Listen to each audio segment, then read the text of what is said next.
श्री स्वामी समर्थ. श्री स्वामी समर्थ. श्री स्वामी समर्थ. अध्याय 9 आणि 10 मराठीमध्ये. श्री गणेशाय नमः. अक्कलकोटास आलेल्या शंकररावांना तेथील वातावरणात खूप बरे वाटले. पर त्याच वेळी येथील भक्तांच्या गर्दीतून श्री स्वामींची भेट कशी होईल अशी चिंताही वाटू लागली. त्यांनी त्यावरही तोडगा काढला आणि स्वामींच्या सेवेकऱ्यामध्ये मुख्य असलेल्या सुंदराबाईची भेट घेतली. तिला स्वतःबद्दलची सर्व हकीकत सांगितली आणि आपण माझी व स्वामींची भेट घडवून आणावी, त्यांना माझी व्याधी बरी होण्यासाठी विनंती करावी, मी आपणास काही द्रव्य देईन असे सांगितले. तेव्हा सुंदराबाईने त्याबद्दल 2000 रुपये मागितले. शंकरराव म्हणाले, तुम्ही हे काम केले तर मी तुम्हाला 2च काय 10,000 रुपये देईल. ते ऐकून सुंदराबाईस खूप आनंद झाला. त्यानंतर एके दिवशी श्री स्वामी आनंदात बसलेले असताना शंकरराव त्यांच्या दर्शनास आले. सुंदराबाईही तेथेच होती. ती स्वामींना म्हणाली, महाराज, हे गृहस्थ कुलवंत आहेत. त्यांना ब्रह्मा समाधानची बाधा अहोरात्र त्रास देत आहे. तरी कृपा करून त्यांच्या व्याधीचे निवारण करावे. ते ऐकता स्वामी तिथून उठले आणि गावाबाहेरील शेख नुराच्या दर्ग्याच्या दिशेने चालू लागले. शंकररावही त्यांच्याबरोबर होते. श्री स्वामींनी दर्गा शेजारील मुसलमानाच्या दफनभूमीत प्रवेश केला आणि तेथे नुकत्याच खंडलेल्या एका खड्ड्यात छाती टाकून निवांत झोपले. स्वामींची ती लीला पाहून सेवेकऱ्यांनी शंकररावांना स्वामींनी तुमचे मरण चुकले, निश्चित राहा असे सांगितले. त्यामुळे शंकररावांना मोठा धीर आला. काही वेळाने श्री स्वामी उठले आणि दर्ग्यावर येऊन पुढे निघून गेले.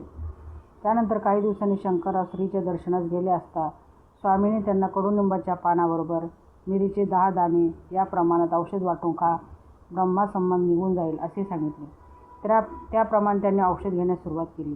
त्यामुळे त्यांच्या संबाधेचे निवारण होऊन आरोग्य पूर्ववत झाले. काही महिन्यांनी शंकरराव श्रीच्या भेटीस आले असता त्यांनी आपला 10,000 रुपये देण्याचा संकल्प स्वामींना सांगितला. स्वामींनी त्यांना गावाबाहेरील मारुतीपाशी चुने गच्ची मठ बांधण्याची आज्ञा केली. शंकररावांनी तेथे एक सुंदर मठ बांधला. त्या वास्तूच्या रूपाने शंकररावाची कीर्ती अजरामर झाली. हावेरी गावी बाळाप्पा नावाचा एक ब्राह्मण सराफीबरोबर सावकारी करीत असे. सर्व सुखे अनुकूल असूनही त्याचे मन संसारात रमत नव्हते. त्याला तरुण वयातच सद्गुरुप्राप्तीची ओढ लागली आणि ते ध्येय साध्य करण्यासाठी त्याने घरदार सोडले. फिरत फिरत तो मुरगोडी गावी आला. येथे चिंदवर दीक्षित नावाचे एक सत्पुरुष होऊन गेले. त्यांची कथा अशी आहे. मुरगोड गावी राहणाऱ्या मल्हारी दीक्षितांना मुलबाळ नव्हते, म्हणून त्यांनी 12 वर्षे शिवोपासना केली. त्यांना भगवान शंकराच्या वरदानाने जो पुत्र झाला त्याचे नाव चिंदवर असे नाव ठेवण्यात आले. तो ईश्वरी अवतारच होता. एकदा गजगौरी व्रताचे पौरोहित करण्यासाठी एका गृहस्थांनी मल्हारी दीक्षितांना बोलवले असता त्यांनी चिंदवराला त्यांच्या घरी पाठवले. तो यजमान मातीचे एक हत्ती करून चिंदवर सांगेल त्याप्रमाणे पूजा करीत होता. त्या पूजनासमयी चिंदवराने प्राणप्रतिष्ठेचा मंत्र म्हणताच तो हत्ती सजीव होऊन चालू लागला. ते पाहून यजमानासहित सर्वांनाच मोठे आश्चर्य वाटले.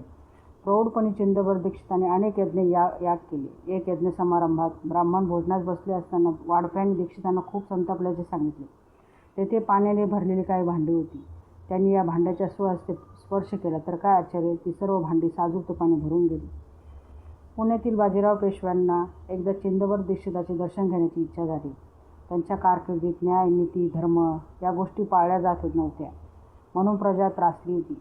तेच पेशवे दर्शनास येणार असल्याने कळताच ज्यांची वर्षासने अन्यायाने जप्त झाली होती अशा काही गरीब ब्राह्मणांनी दीक्षिताची भेट घेऊन आमचा प्रश्न मार्गी लावा अशी विनंती केली. हे वृत्त बाजीरावांना कळताच त्यांनी दीक्षितांना, आम्ही आपल्या दर्शनास येत आहोत, तरी कोणाचीही शिफारस करू नये, आम्हाला त्वरित निरोप द्यावा असा निरोप धाडला. तेव्हा दीक्षितांनी आलेल्या दूताबरोबर बाजीरावास प्रतिनिरोप धाडला. तुझी बुद्धी फिरल्यामुळेच तू त्वरित निरोप मागतो आहेस, पण तुझे हे राजऐश्वर्य फार काळ राहणार नाही, हे तू लक्षात ठेव. तो निरोप मिळताच दर्शनाचा हेतू रद्द करून बाजीराव पुण्यास परतला. पुढे 6 महिन्यातच पेशवाई जाऊन इंग्रजी सत्ता आली आणि निष्काळजी झालेल्या बाजीरावाला ब्रह्मावर्तात जाऊन राहावे लागले. श्री स्वामी समर्थ. श्री स्वामी समर्थ. श्री स्वामी समर्थ.